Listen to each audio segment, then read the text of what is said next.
지난 12일 부산의 한 주택에서 세 모녀가 숨지거나 의식을 잃은 채로 발견됐습니다. 이들 모녀가 남긴 것으로 보이는 글에는 생활고 등을 비관하는 내용이 포함된 것으로 알려졌지야. 생활고 관련해서 아직까지 정확하게 밝혀진 바는 없지만야. 지자체는 이들이 기초생활수급자나 차상위 계층은 아니었다고 하더라고요. 오늘은 전문가와 함께 복지 사각지대 문제를 짚어볼까 합니다. 예, 신라대 상담심리복지학과 손지연 교수 전화 연결돼 있습니다. 나와 계시죠? 안녕하십니까? 네, 안녕하십니까? 네, 안녕하십니까? 지금 지난 12일이죠. 부산에서 생활고를 호소하는 글을 남긴 채 세 모녀가 숨지거나 의식을 잃은 채 발견이 됐습니다. 이 사건부터 짚어볼까요? 네, 말씀해 주신 것처럼 이 사건은 단순 생활고에 의한 사고라고 보기에는 좀 정보가 부족한 상황이긴 합니다. 생활고가 있긴 했지만 생활고의 원인이나 상황이 좀 명확하게 밝혀지지 않은 상황이기 때문에 이는 좀 추가적으로 정보가 더 나와야 될 것 같긴 합니다. 말씀해 주신 대로 간단하게 사건을 좀 정리해보면 지난 2월 12일 동구에서 세 모녀가 자살을 시도한 사건으로 볼 수 있습니다. 큰딸의 남편이 나중에 전화를 받고 다른 지역에서 부산 와서 발견을 했었는데 어머니는 요양보호사, 숨진 큰딸은 이제 회사를 다닌 것으로 나타났습니다. 큰딸이 좀 안타까운 일을 경험했고 작은 딸과 어머니는 생존하신 걸로 확인됐습니다. 예, 어쨌든 말씀하신 대로 아직 생활고 관련해서 정확하게 밝혀진 바는 없지만은 세 모녀가 기초생활수급자나 차상위 계층은 아니었다라고 하는데 이 사건을 통해서 좀 생각해볼 좀 뭐가 될까요? 네, 사실 생활고 아니신 분들이 이런 사건이 있었다는 것에 대해서 좀 새롭게 느껴지시는 분들도 있을 텐데 이미 부산은 한 10년 정도 된 사건이긴 한데요. 부산에서 가장 부촌으로 알려진 부산 센텀시티에서 5인 가족이 자살을 했던 경제적 어려움이라고 하는 비관 자살을 했던 경우도 있습니다. 네네. 이러한 사건은 사실 경제적 어려움에 대해서도 좀 다른 이해가 이제는 필요하다라는 걸 보여준다라고 볼 수 있습니다.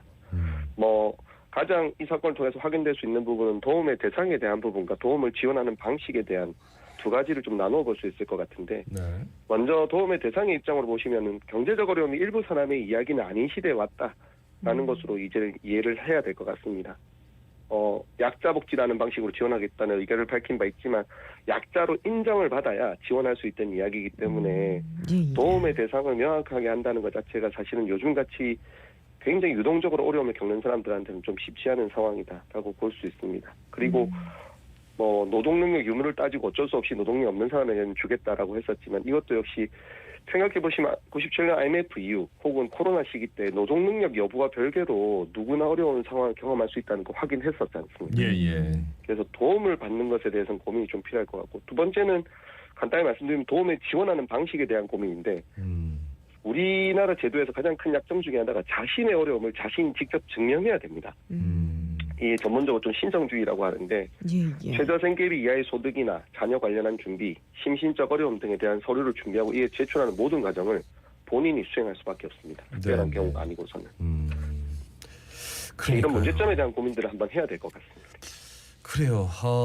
그런데 이제 교수님 사실 세 모녀 하니까 2014년 송파 세 모녀 사건 떠올리시는 분들 분명히 있을 텐데 네네. 이때도 복지 사각지대 문제를 좀 해소하겠다 해가지고 여러 가지 대책들이 나오긴 했거든요. 예, 그것부터 좀 짚어볼까요?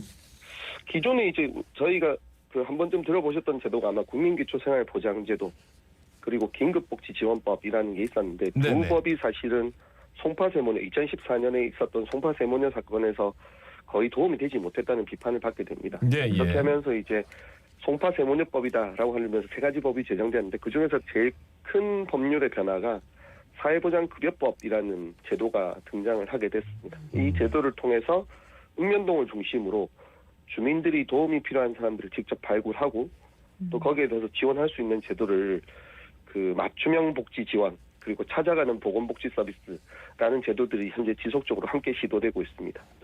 최근에는 돌봄과 관련한 사회 서비스 내용, 사회 서비스라고 하는 이게 일자리나 바우처 사업으로 많이 아마 알고 계실 겁니다. 이 부분이 확대되고 또 다양한 민간 전문기관들이 참여할 수 있는 구조를 갖추어서 문제들에 대한 직간접 지원을 좀 높일 수 있도록 만들어 놓은 것이 사실입니다. 그리고 하나만 더 말씀드리면 지난 정권부터는 이제 지역사회 통합 돌봄, 커뮤니티 케어라는 표현을 쓰기도 했었는데 사업을 시행하고 있고 어려움이 있는 사람들에 대해서 지역 주민들이 적극적으로 참여할 수 있는 시스템까지 만들어 놓고 있는 상황입니다. 예. 예, 이래 또 복지 사각지대 발굴을 위한 노력을 좀 더 알아봤으면 좋겠는데 예를 위해서 좀 예시 같은 게 있으면 좋겠습니다. 어떤 식으로 이루어지고 있습니까? 네, 사실 사각지대 발굴이라는 게 항상 시기마다 좀 달랐었는데 예. 이전에는 아마 혹시 기억나시는 게 원스톱 서비스라는 게 기억나실 겁니다. 네. 그러니까 사각지대에 있는 분들이 누구를 지역사회 내에서 어떤 분들을 만나더라도 한 번의 서비스를 도움을 받을 수 있을 거다라고 해서 원스톱 서비스에 대한 관심을 가졌었고요. 네. 두 번째는 이제 그럼 찾아가는 서비스, 이제 내가 직접 찾아가겠다 해서 관의 변화라고 볼 수 있습니다. 이런 서비스의 대표적인 예시가 조금 무조건 이런 사례를 저희가 재밌다라고 말할 수는 없지만 우수 사례라고 알려진 내용 중에서 복지 등기 서비스라는 게 있습니다. 복지 부산 등기 영도구에서 서비스. 네네 복지 네. 등기 서비스입니다. 영도구에서 처음 시도한 사업인데 고독사나 은둔 주민들 혹은 복지 사각지대에 있다고 생각되는 주민들에게 등기 우편을 보내서 그러면 본인이 직접 확인하게 되지 않습니까? 네네. 그리고 예. 그러지 않은 상황은 또 확인이 안 되니까 이런 등기 서비스를 통해서 주민들을 발굴하고 좀 도움을 줄 수 있도록 체계를 구축하는 거라고 볼 수 있습니다. 이 서비스는 지금 전국적으로 확대하고 시행하고 있는 중입니다. 예. 그리고 또 하나 만약에 이런 경험을 좀 어려움을 좀 경험하고 있으신 분들 혼자서 해결하려고 생각하지 마시고 동사무소죠. 이제는 이제 행정복지센터, 행복센터라고 불리는데 어느 동사무소에 가시더라도 상담 창구가 별도로 마련되어 있습니다. 그래서 사회복지 전담 공무원을 통해서 상담과 지원을 함께 받을 수 있도록 하고 있습니다. 동시에 아까 앞에서 잠시 말씀드렸는데 지역 내에서 어려운 사람들을 발굴하기 위해 개별동에서 통반장님들이 포함되어 있는 지역사회 보장 협의체라는 것이 현재 활동하고 있습니다. 예, 그래서 예. 지역에 계신 통반장님들에게 동사무소 가시는 게 지나치게 불편하다 하시면 찾아오시는 통반장님들에게 이야기하시는 것도 좋은 사례라고. 추가적으로 민간기관들에서 서비스 제공하고 있는 건 이미 알고 계실 거라고 생각됩니다. 예. 그러니까요. 뭔가 지금 지자체 차원에서도 그렇고 또 행정복지센터뿐만 아니라 전담 공무원이며 통반장님들이며 민간기관들이며 정말 이 사각지대를 없애기 위해서 다방면으로 좀 노력을 하고 있습니다. 그럼에도 불구하고 이렇게 복지 사각지대가 여전히 있고 관련 사건이 터집니다. 원인이 어디에 있다고 보십니까? 네, 사각지대 사실 원인이라는 게 굉장히 다양해서 좀 쉽게 그렇겠죠. 정리하기 어려운데, 네. 좀 간단하게 정리해보면 제가 결론부터 좀 말씀드려보면 예. 관이라고 부르죠. 저희 공적 지원 체계라고 부르는 관에 의해서 의존하는 복지 사각지대 해소는 실패할 수밖에 없습니다. 아무리 좋은 공무원이다 이렇다 하더라도 그리고 관공서에 있다 하더라도 관공서는 찾아가야 되는 걸 넘어서기는 진짜 어려운 부분이고 네. 예. 도시 제가 또 한번 말씀드릴 텐데 아무리 좋은 전문가가 있다 하더라도 그분도 6시 되면 퇴근하셔야 되거든요. 그치. 그렇지 않습니까? 그러니까 사실은 빈틈은 생길 수밖에 없다는 거라고 볼 수 있습니다.